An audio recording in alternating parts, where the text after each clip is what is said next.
No,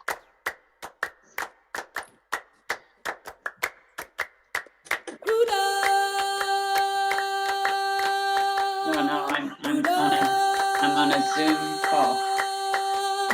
It hasn't started yet.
Hello and welcome everyone.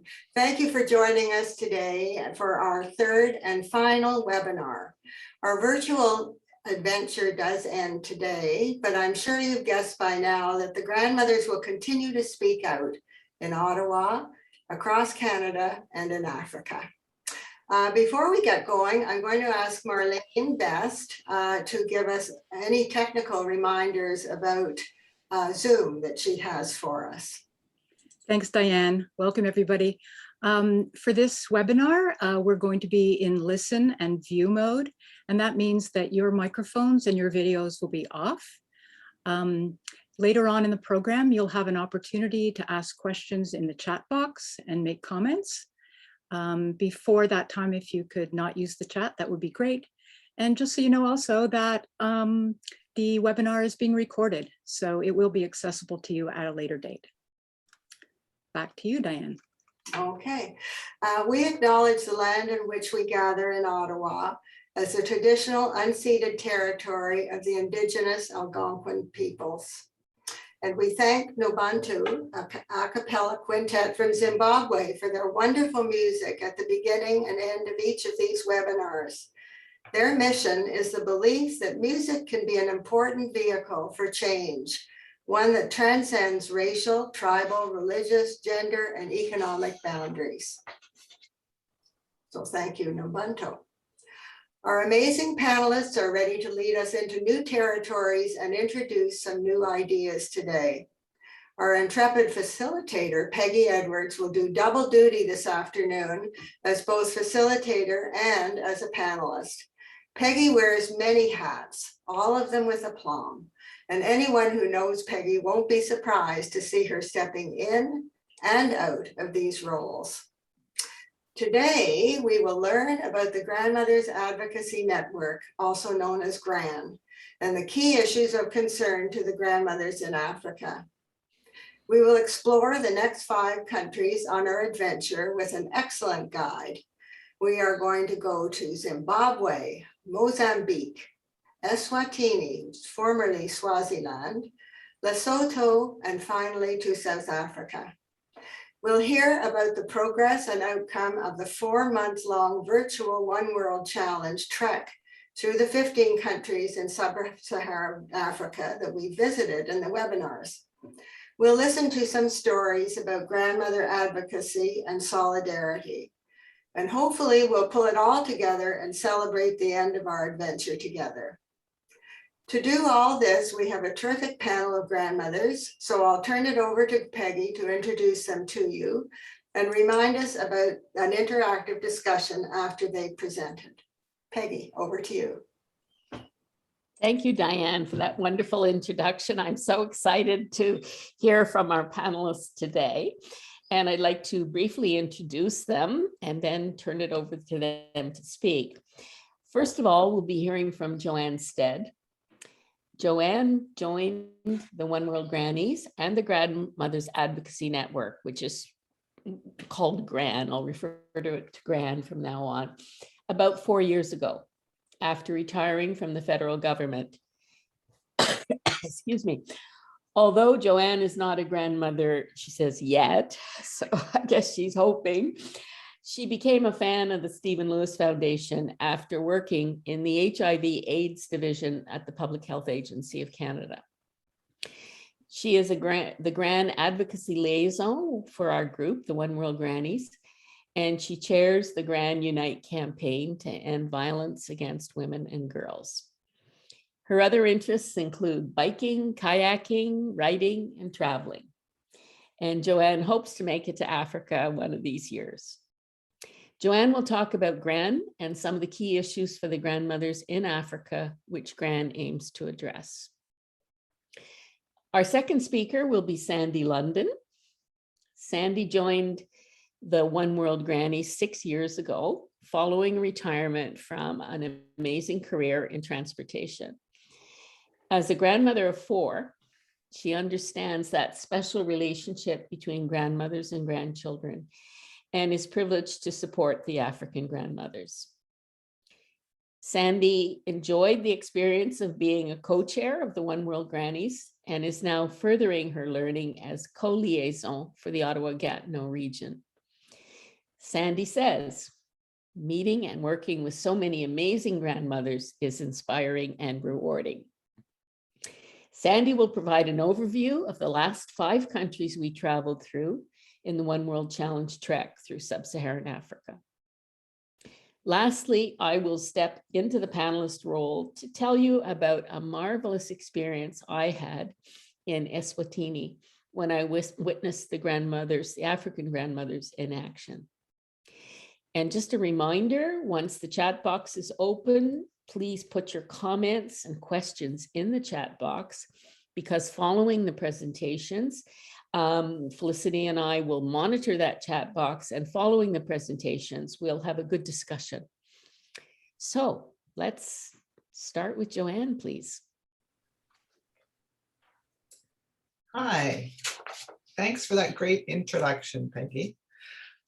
Today I'm going to be giving you a very sort of broad overview of the Grandmothers Advocacy Network, which we commonly call GRAN.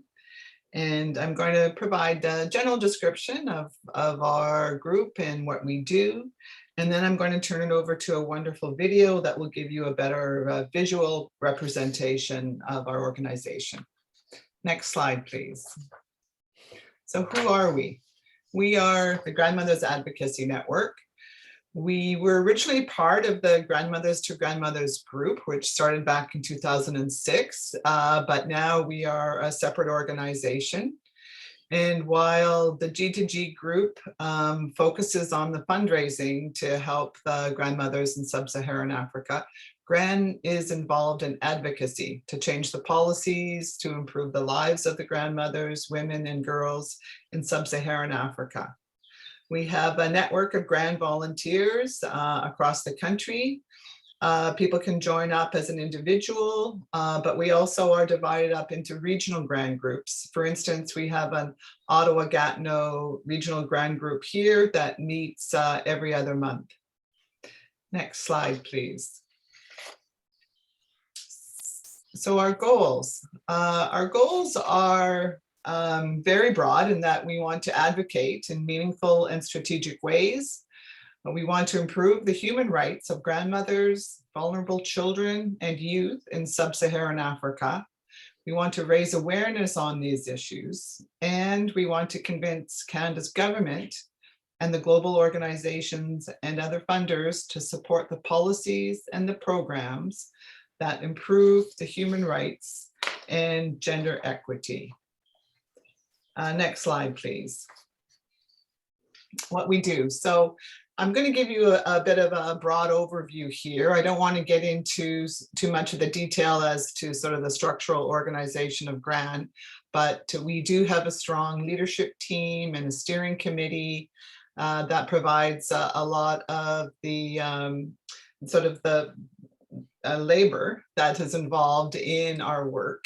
For instance, the things that we do, we research the priority issues, we develop policy and advocacy strategies. We also partner with Canadian and global organizations that work on similar issues. And we have found that this works particularly well since a lot of us are volunteer organizations, and it's easier to work on something with another organization. Some of the other organizations we work with include Results Canada and Médecins Sans Frontières. What we also do is we raise awareness and we mobilize action. For instance, on social media, we have campaigns, we are involved in petitions, events, and presentations. And in non-COVID times, we meet and communicate our ideas with MPs and parliamentary committees and others. Next slide, please. So as mentioned, we, as an organization, GRAN develops a list of priorities. And I just wanted to provide a list here of what our current issues are that we are working on. And of course, this past year with COVID, one of our main issues has been the COVID response and recovery. And we've been trying to build support for international assistance for the countries in sub-Saharan Africa, because as we know, as much as COVID has been a terrible reckoning here in Canada, it's been even more so in those countries where vaccines haven't been readily available. Some of the other current major issues that we're working on is access to medicines, which includes access to affordable life-saving medicines for HIV, AIDS, and TB. Education, where we're trying to provide access to equitable quality education and lifelong learning. We've been advocating for a UN convention on the rights of older persons. And one of our major campaigns is ending violence against women of all ages, including child, early, and forced marriage. And I'd like to expand on this a bit because this is the bulk of the work that GRAN does, is focusing on the major issues and trying to make some headway with them. And of course, I just wanted to highlight some of the work that's being done this past year on the COVID-19 response and recovery, and also give you an idea as a member of GRAN what that involves. So as we know, COVID has wreaked havoc internationally, and even more so in countries such as those in sub-Saharan Africa, where COVID has had such a terrible impact, and especially for women in the country.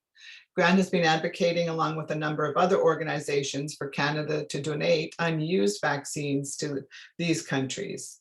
And what has that advocating been looking like? Well, for instance, during COVID, we would get a letter from GRAN with an email template that we could use to send out to an MP, to a local MP, or to the Prime Minister, or to sort of specific MPs who we think should be seeing what we think should be changes in the policies in regards to Canada's foreign policy for donation of vaccines.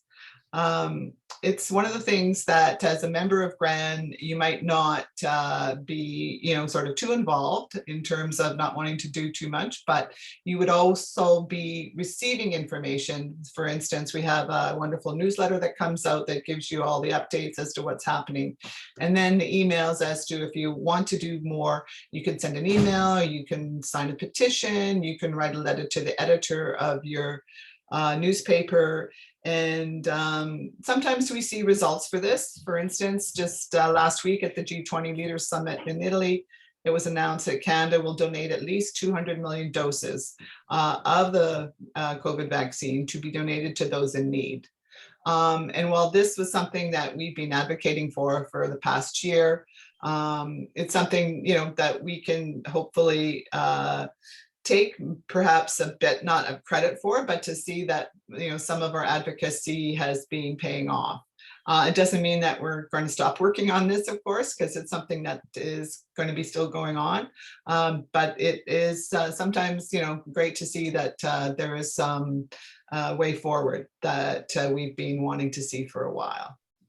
And next slide, please. So I just wanted to sort of end up with a video, which is going to give you a sort of a great visual representation of what GRAN is. Advocacy GRAN style, the Grandmothers Advocacy Network.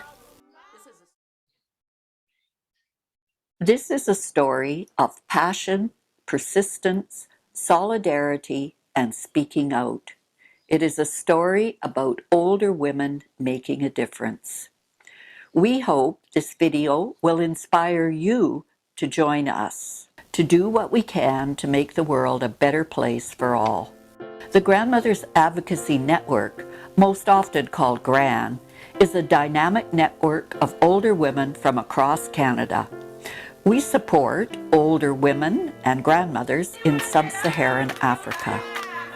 Although vulnerable and poor, these courageous women are raising millions of young people whose parents have died from AIDS. They are fighting for their rights to health, gender equality, education, social protection, and freedom from violence. But their rights are often ignored or denied. Older women and grandmothers in Canada can work with the African grandmothers to promote and protect their human rights and those of the children and young people in their care. Together, we can make a difference in the lives of grandmothers and young people in Africa, in the global fight to end HIV/AIDS, and in the way that older women are perceived and treated. And this is why I belong to GRAN.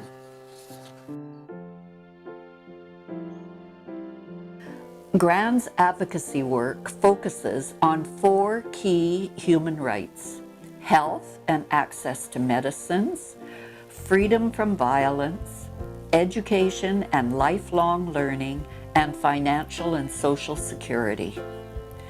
We build public awareness and educate ourselves and others about issues impacting vulnerable older women and children. We influence Canadian and international decision makers on how they make choices, allocate resources, and develop policies and programs that make the most impact. In our advocacy work, we use a variety of methods. We meet with MPs and government officials. We write letters to newspapers, to the Prime Minister and members of the Cabinet, and we ask others in our communities to do the same.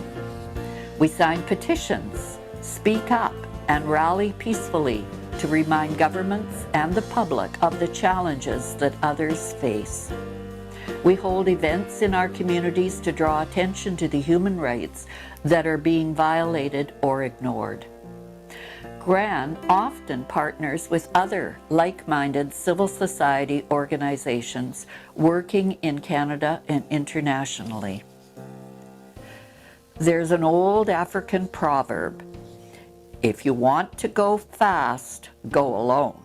If you want to go far, go together. Changing policies and programs takes persistence and time. You may wonder what sustains us in our advocacy work. Most of us would say the people, the other volunteers in the Grandmothers Advocacy Network. They are skilled, they are friendly. We become friends that support each other and have fun together. We work hard with a strong sense of purpose, and we celebrate our victories, both big and small. At this point in our lives, we know we have the power to influence decision makers. When we speak up with persistence, logic, and passion, our voices can bring about change. We believe that older women and grandmothers count. They deserve respect, love, and the quality of life they want and need. And we believe that all children, that everyone's grandchild deserves the best chance possible in life, no matter where they live. Being part of GRAN is a meaningful way to contribute to a better world in a welcoming environment with supportive, like-minded women. GRAN has local and regional groups who meet virtually and in person on a regular basis. We have a dynamic website with a rich set of resources, and we are active on social media. About 35 years ago, Gloria Steinem said, "Someday an army of gray-haired women may quietly take over the earth." Well, that army is on the move now, and you can join us. We look forward to welcoming you.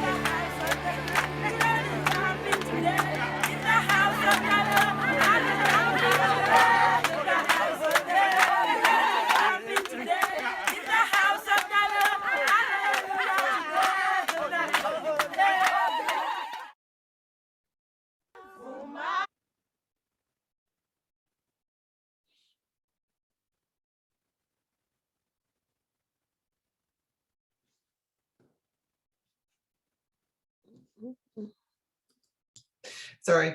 So that is our video. And if you want more information, the Grandmothers Advocacy org website is a wonderful resource for that. And I put my email up here if you wanted to get a hold of me to find out any more information about it as well. Thank you.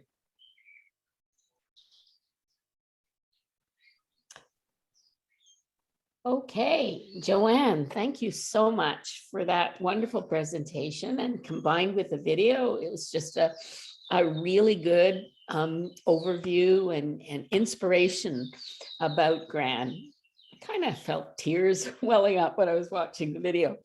But what I particularly liked was your contribution, you know, when you talked about the COVID response, you know, in terms of celebrating these small steps in advocacy. Advocacy is a long process, and sometimes people really say, oh, I'm tired of this. But I think what you've done is show us that we can work hard, but we can celebrate these small victories along the way. So thank you so much, Joanne. Really, really appreciate your talk.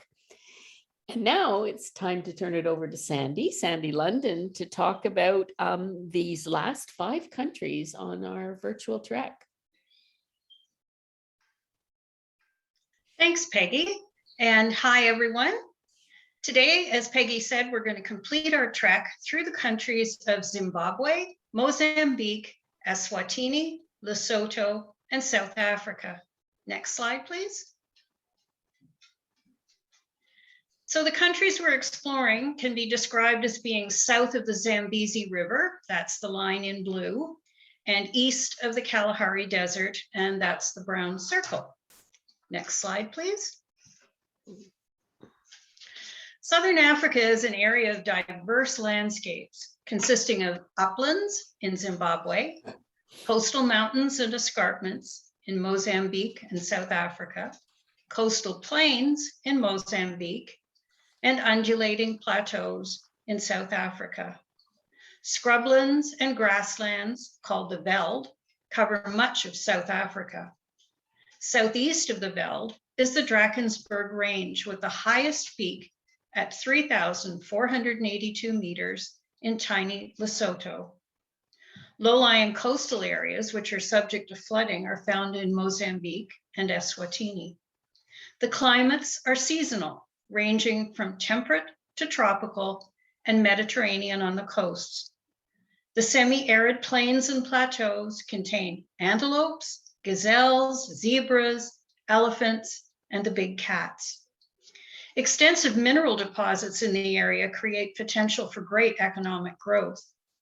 Exploitation of these minerals led to white settlements by the Portuguese in the 1500s, the Dutch in the 1600s, and German and British colonists in the 1800s, who ended up annexing much of the land.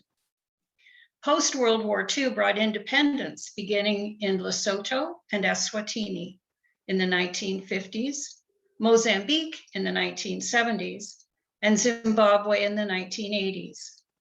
Apartheid in South Africa continued into the 1990s, and the election of Nelson Mandela in 1994. South Africa was the major food producer and exporter in the region, but recently, food security has been threatened by political instability, population growth, drought, and resource degradation. East and Southern Africa have the highest rates of HIV and AIDS in the world, exceeding 20% of the adult population overall, and up to 30% in Botswana and Eswatini. As many as 3 times young women as men are affected, and the gender gap continues to grow. High rates of HIV and AIDS makes the population more vulnerable to the effects of COVID, and it interrupts access to intervention and treatment. Next slide, please. Starting in Zimbabwe, once known as the jewel of Africa and the breadbasket of Africa, Zimbabwe had a difficult journey to independence. Colonial rule ended in 1980 with the election of Robert Mugabe, whose 40-year rule was plagued with corruption and human rights abuses. This landlocked country, consisting primarily of a high plateau of savanna and forests called the High Veld, has mountains to the east. The High Veld forms a watershed for rivers running into the Zambezi and further east into the Indian Ocean. More than half the population is involved in agriculture, but drought and land mismanagement has reduced production. Diamond, gold, and platinum mining are important sources of income, but declining infrastructure and political instability has limited exploration. Rates of HIV and AIDS are around 13%, with sex workers the source of most new infections. Next slide, please. On to Mozambique. This is a scenic coastal country separated from Madagascar by the Mozambique Channel. The Portuguese arrived in 1498 and ruled Mozambique for 4 centuries. Tiny Mozambique Island is a World Heritage Site featuring Portuguese architecture, as well as indigenous reed houses. The fertile soil and water from the Zambezi River supports a predominantly agrarian economy. Mozambique cuisine is rich and varied, influenced by years of Portuguese culture and featuring fish and seafood. More than 12% of the population here is HIV positive, and again, women are disproportionately affected. Next slide, please. Moving on to Eswatini, formerly Swaziland.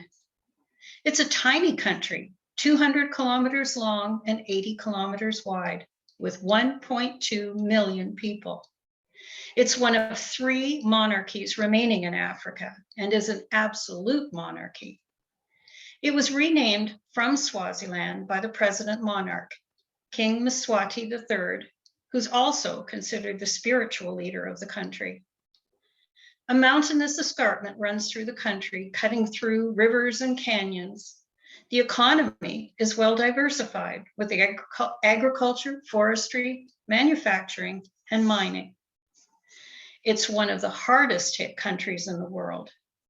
HIV and AIDS remain the country's biggest health concern, with over 27% of the population HIV positive, the highest rate in the world.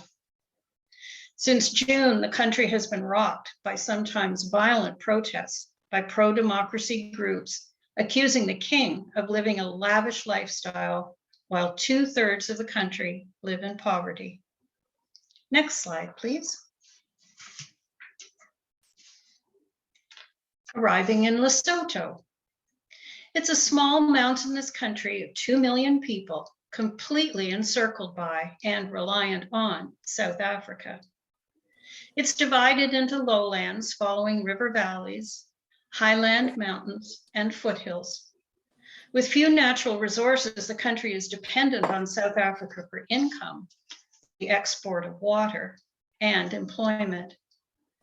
The majority of the population are subsistent farmers, but food has to be imported. And even with international aid, agriculture continues to decline. Since its independence in 1966, there have been decades of turbulent politics and economic crises. HIV and AIDS rates in Lesotho remain the second highest, affecting almost 23% of the population, despite recent increased testing and treatment. Next slide, please. Finally, we arrive in South Africa. It's a country of high, flat plateaus, Highveld, and tree-dotted plains, Bushveld. Fossils dating back 2 million years have been found in caves near Johannesburg and have earned the area the nickname, the Cradle of Mankind. Geographic remoteness from the rest of Africa and its trading partners helped to reinforce apartheid, literally apartness or racial segregation. It's home to 6% of known mammal and reptile species and 10% of bird, fish, and plant species. A stable and mixed economy contrasts with crime, ethnic tensions, housing, and educational disparities. South Africa has the 4th highest rate of HIV and AIDS infection in the world at 17% of the adult population, with over 7.7 million people affected. But South Africa also has the largest antiretroviral program in Africa, which has been funded domestically. Next slide, please. I love this picture. It's not of Cape Town, but I'm going to say now that we end our journey in Cape Town, which is at the head of the Cape Peninsula. This is at the very bottom of the Cape Peninsula, spectacular Cape Point, which is also a World Heritage Site. So thank you for listening, and I hope you enjoyed our trek through sub-Saharan Africa.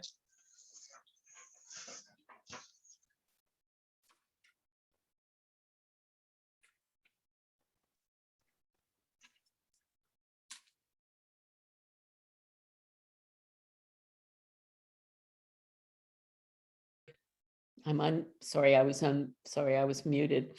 Sandy, thank you so much for that. It was a fabulous overview. And, you know, when you were talking about Mozambique and the food, I started feeling really hungry. It was just terrific. I also really appreciated how you highlighted the HIV/AIDS issue in all of these countries. I mean, I think in the Western world, there's kind of this false assumption that AIDS is licked, you know, that we've got the medication and it's not an issue anymore. And I think it's really important for us to remember that it's still a major issue, still the major killer in many of these countries in sub-Saharan Africa. So thank you for doing that. So now I guess it's over to me. And here's my first slide. Sandy did talk about Eswatini, formerly called Swaziland. But I wanted to just do one more map here to show you where this little country is, bordering with South Africa and Mozambique. And just a little story, when I went to Swaziland, which was called then Swaziland, well, of course, we came through South Africa, and at the border, one of the Canadian grandmothers said, you know, I wonder if there's any condoms in the washrooms here, because we had heard in South Africa that this was one of their big programs to provide condoms. So we sent some intrepid grandmothers into the women's washroom and the men's washroom. And guess what? There were condoms available, free condoms available in the women's washroom, but none available in the men's washroom. So in other words, this whole area of birth control and of protection from STIs, including HIV, is thought about as really a women's issue, and women have to handle it. So that was kind of a telling and disappointing thing. Anyways, we did go into Eswatini, and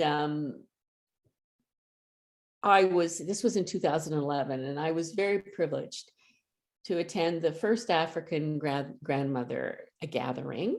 There's been 4 now, but this was the first one, and it was in Manzini, which was then called Swaziland.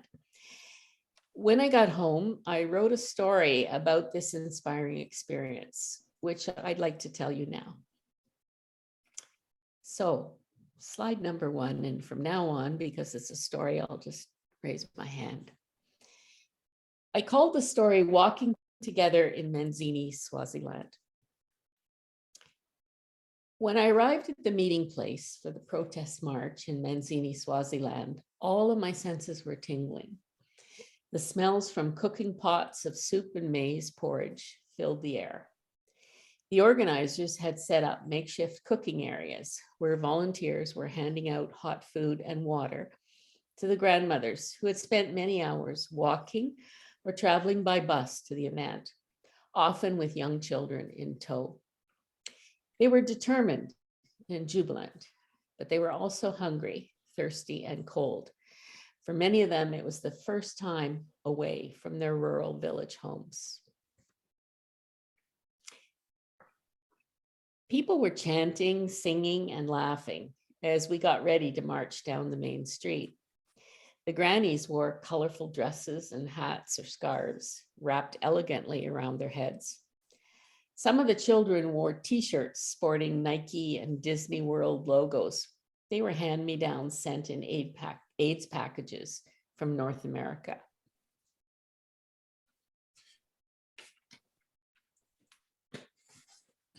Volunteers were handing out signs with slogans such as Viva Canadienne and African Go-Go's, and Go-Go's need pensions. Go-Go is the Swazi word for grandmother.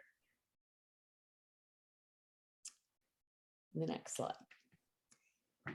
I fixed my eyes on a tall but slightly stooped grandmother ahead of me, who was carrying a sign that said, "No more AIDS," and a large purse.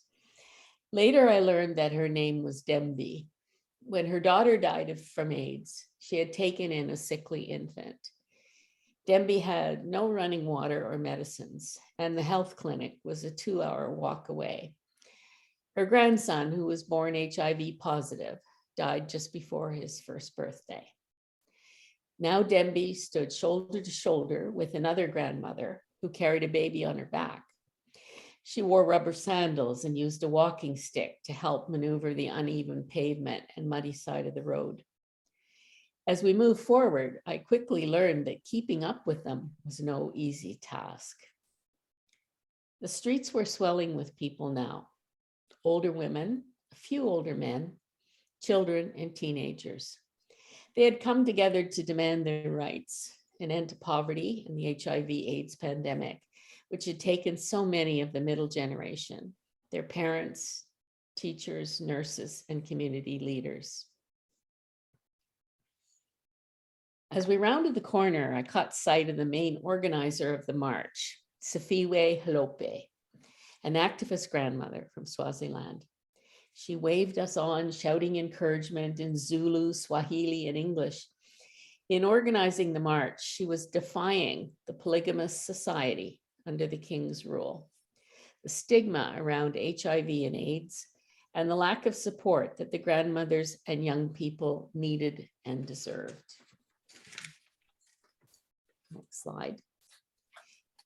That evening, the African grandmothers read the Manzini Statement.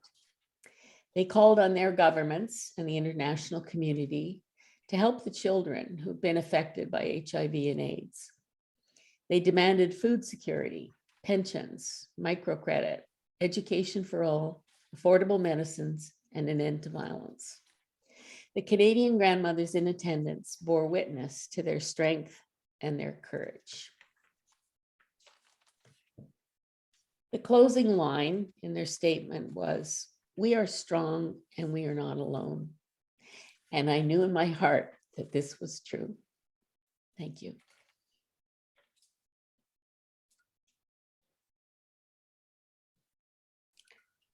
Okay.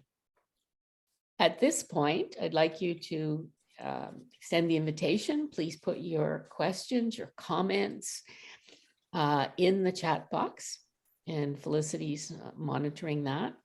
And let's have a bit of a discussion about what you've heard today.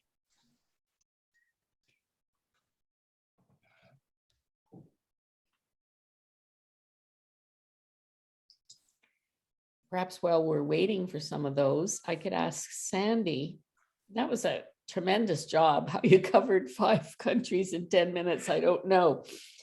But, you know, do you have any comments in terms of the uniqueness and the difference between these 5 countries and what that might mean to the grandmothers there? The uniqueness of the countries, well, certainly, unfortunately, they have the highest rates of HIV and AIDS in the world. And that's a very unfortunate distinction, but something that obviously requires our attention.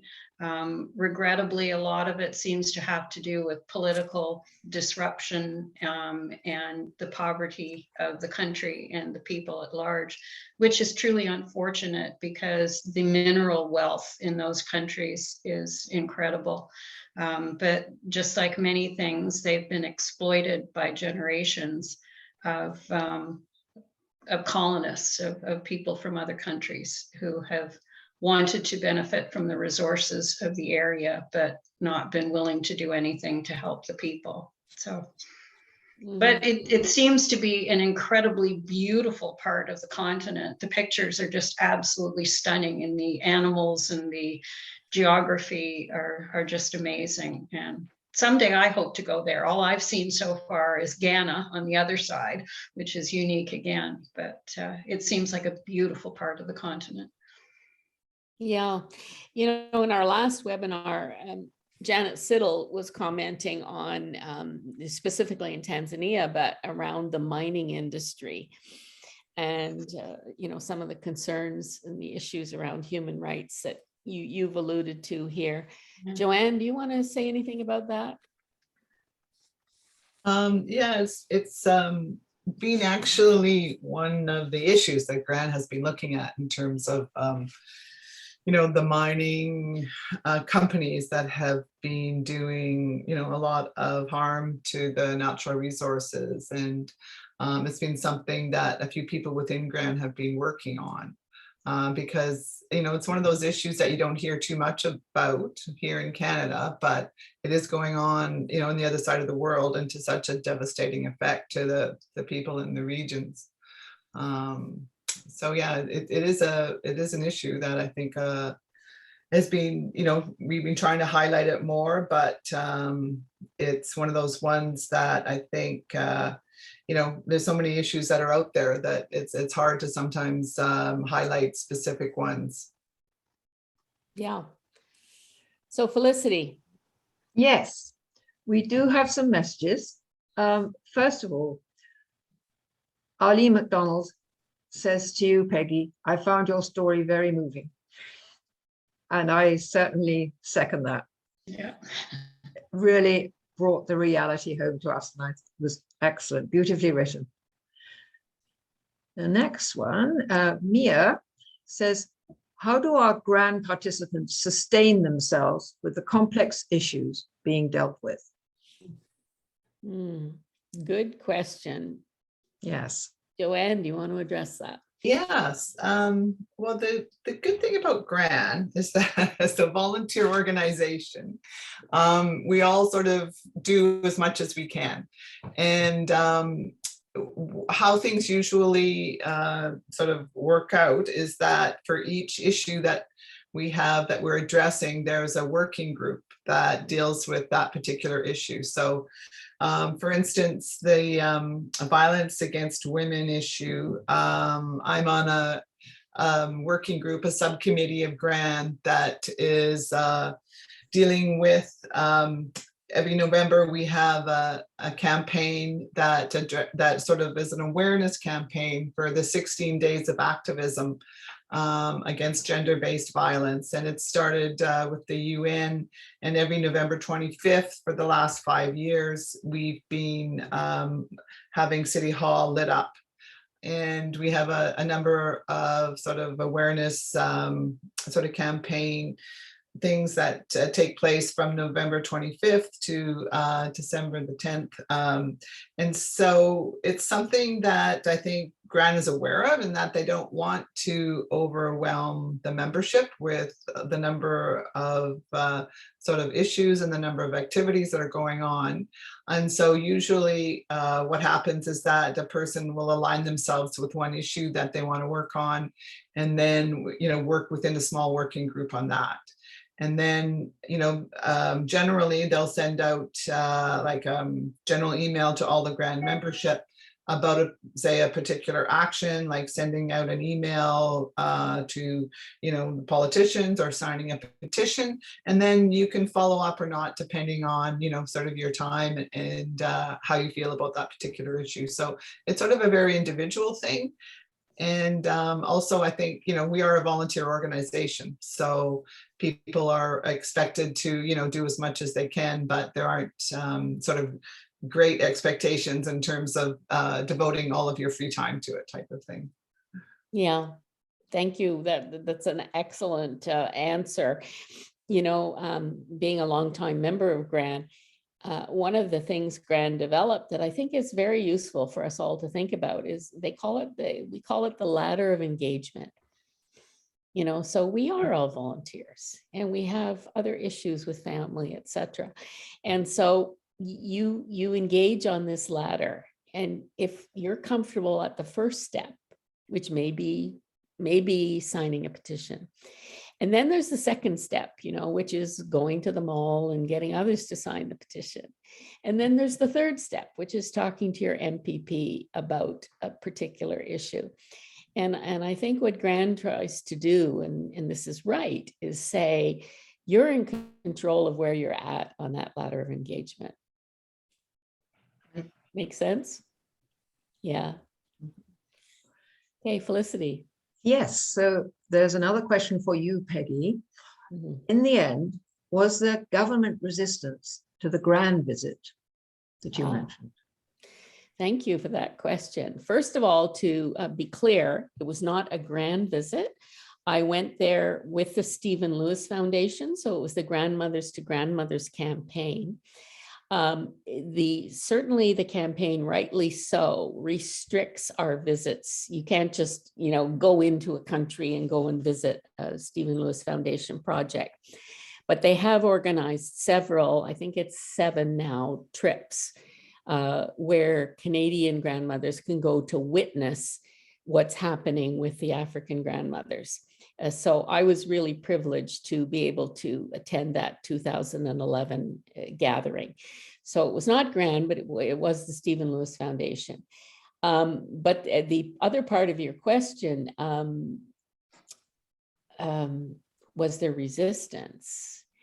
That's really interesting because you saw the slide, you saw the picture of Safiwe Halope, who organized that gathering, that march.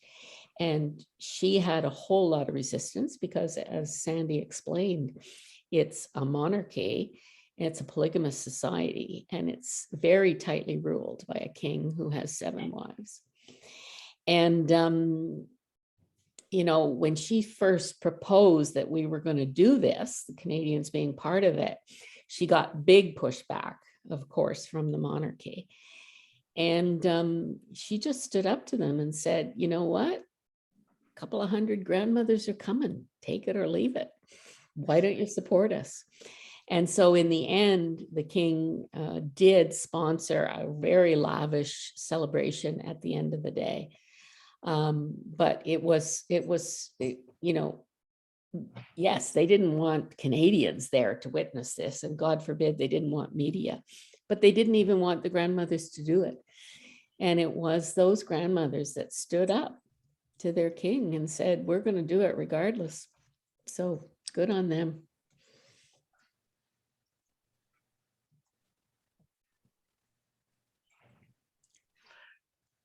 So this question from Myrna Collins: has West Africa been thought of as a possible destination? I'm not quite sure. I've just asked Myrna to enlarge on that question a little bit. In other words, I think we have covered countries in West Africa for sure. I can say there that the Stephen Lewis Foundation projects, we'd have to look at a map, and that I think that came up in the last webinar as to where we work. And there are certainly a few in West Africa, but the tendency tends to be more in East Africa. The reason being for that is the highest area of HIV and AIDS. Correct, Sandy? Exactly. Yes, yeah, that's my understanding, that it's much, much lower in the western part of the country, the continent, excuse me. Mm-hmm. Lower, and then again, another reason that we're not working in Northern Africa is those are Muslim communities, and there is again a lower incidence of HIV and AIDS. And Janet Wilkinson is asking, do you think there will be any future trips by the SLF and G2G members? Obviously, when COVID safety is improved. But yes, that would be interesting too, if anyone has any.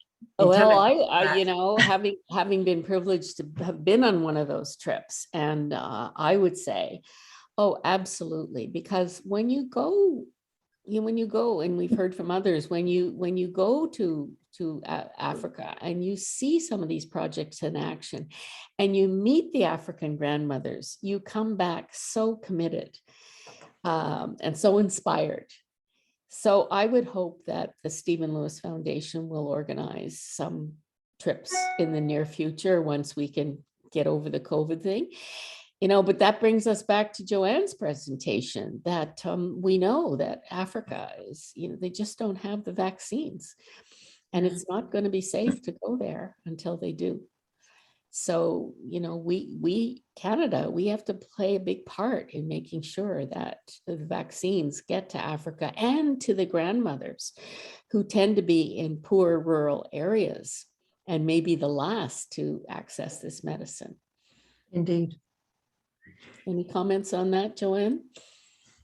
Yeah, I think it's going to be a while before I think, and unfortunately, that people are going to feel safe to travel, or for reasons like to go with an SLF group or grandmother to grandmother group, because I think right now their vaccination rate is so low that I'm sure people, travel is not really resuming yet in those countries because of the high incidence of COVID and the low vaccine rate. So who knows? Hopefully, our government has stepped up recently to provide more vaccines, and as I think, as it looks like our vaccination rate in Canada has been very good, that hopefully in the next year we'll see a higher number of vaccines being, given to countries that need them desperately. So we'll see. It's cautious optimism, that advocacy. Yes. We just have a few more minutes left. We have some more comments in the chat box, which I think I would like to read out.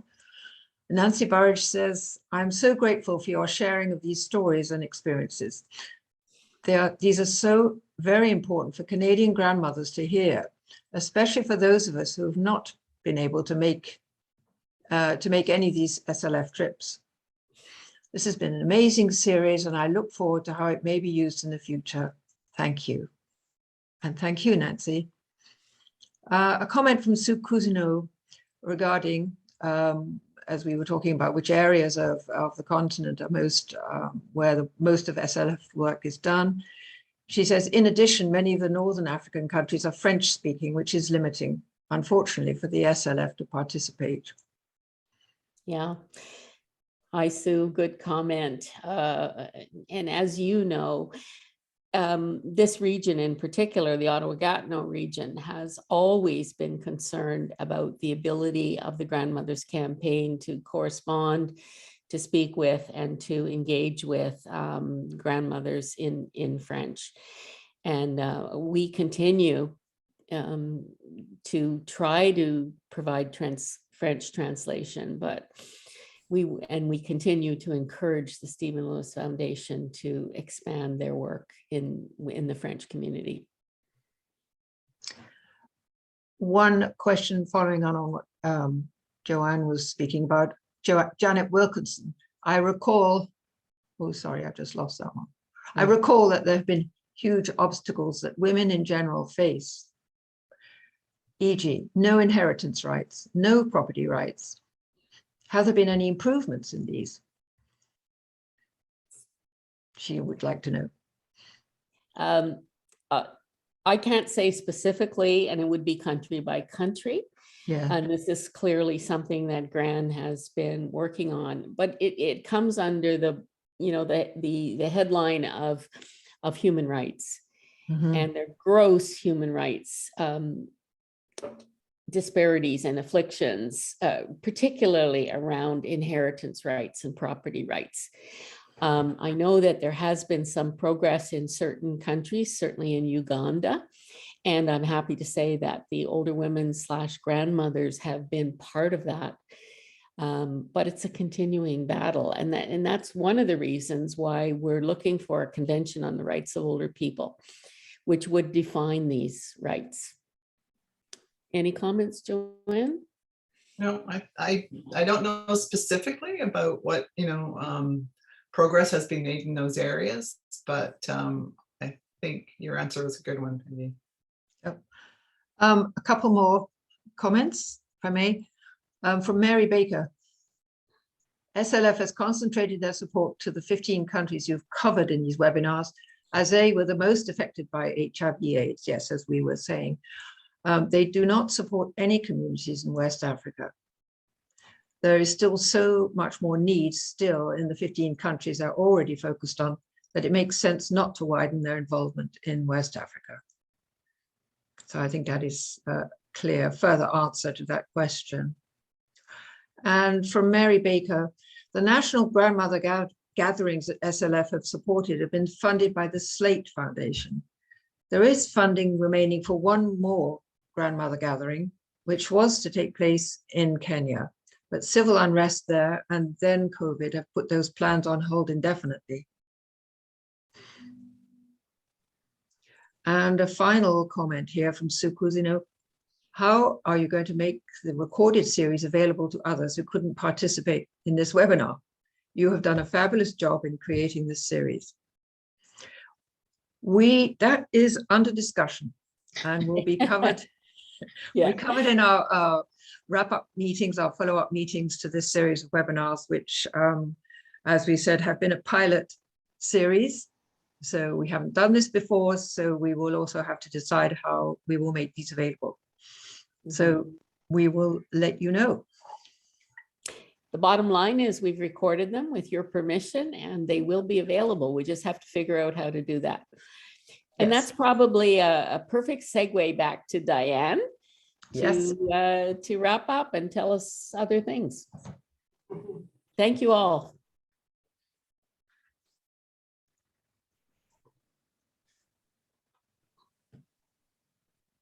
Okay, well, thank you. Thank you, Joanne, and thank you, Sandy, and thank you, Peggy. I mean, it's a really, really interesting, and I loved the discussion at the end. I think that was really so interesting. I think we could do a whole program just doing a whole webinar, just having discussions about different subjects, you know, it'd be really interesting.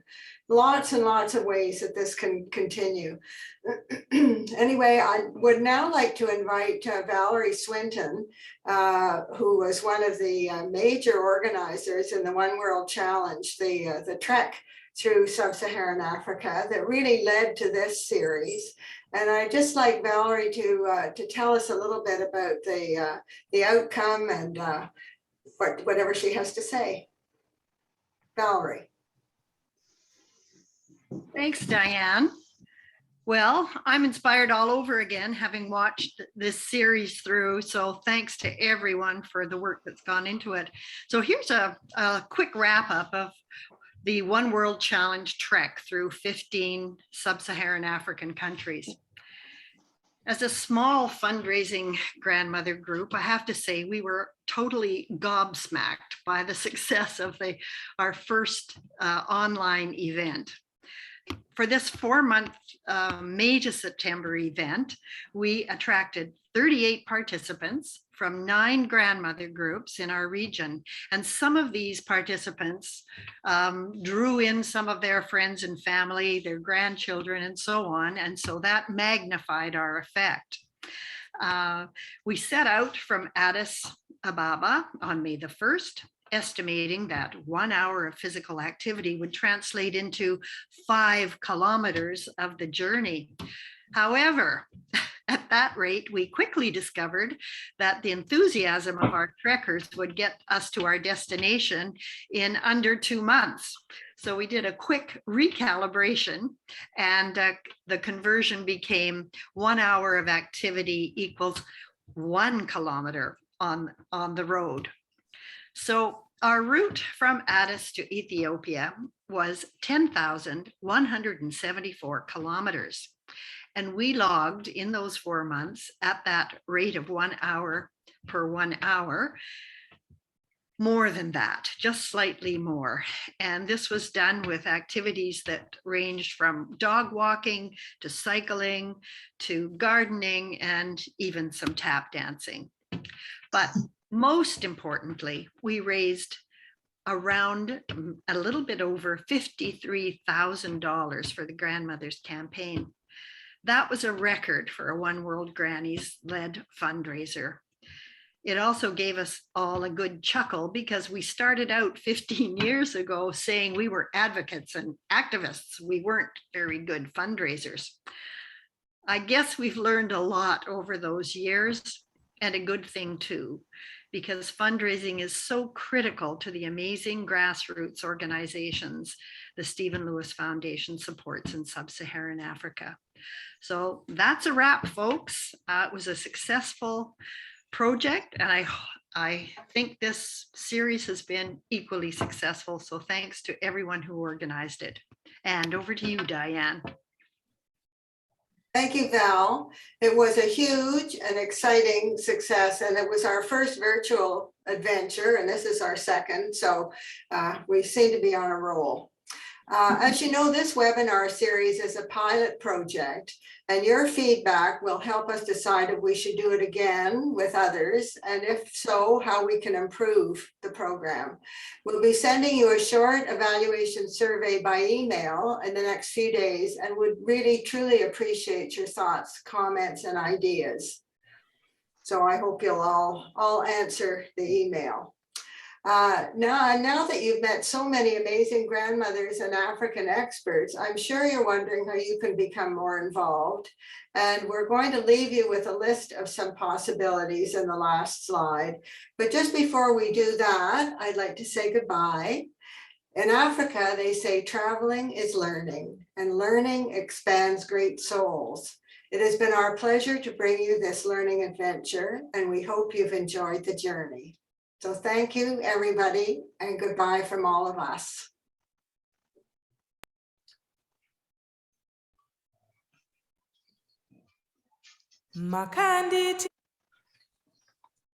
Makanditi ndi murambe ndikamuramba ndasarandeka, mukanditi hana rubatsiro hapana chimwe chanonditira, ndivo baba vevana ndozviita seiko ndozvigona seiko hapana, ini ndoita seiko hapana, ini ndozvigona seiko kama una mate, ini ndoita seiko hapana, ini ndozvigona seiko kama una mate, ndivo baba vevana ndozviita seiko ndozvigona seiko kama una mate, ndivo baba vevana ndozviita seiko ndozvigona seiko kama una mate, ndoita seiko hapana, ini ndozvigona seiko kama una mate, ini ndoita seiko hapana, ini ndozvigona seiko kama una mate.